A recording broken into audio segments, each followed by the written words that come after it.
Pondoy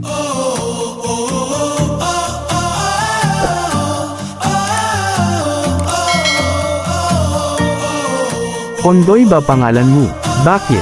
Ang lakas kasi ng dating mo hinahangin mga tao. Miss, halatang hulog ka ng langit. Bakit? Hindi ka kasi bagay doon Yan, hinulag ka dito. Totoo pala ang multo no. Bakit? Simula kasi nung nakita kita naniwalan ako. Mahilig ka bang magtanim ng halaman? Bakit? Amoy lupa ka kasi Mukha kang ice cream. Bakit? Pisngi at noo mo kasi parang rocky road.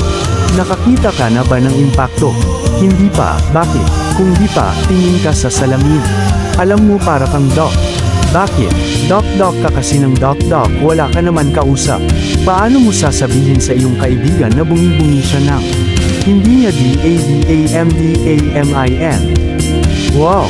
Friend, ang ganda ng ngipin mo, parang nag-e-exam one seat apart.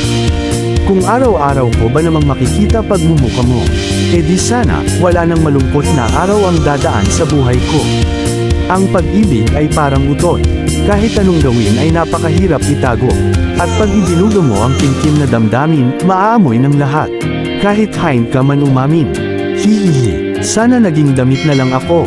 Para kahit minsan, ay try mo kung bagay ako sa'yo. Chocolate sana yung bibilhin ko. Kaso, naisip kita, nagpa-load na lang ako. Alam mo kung bakit, chocolate lang naman yun Mas sweet ka pa dun. Hanggang sa susunod na video.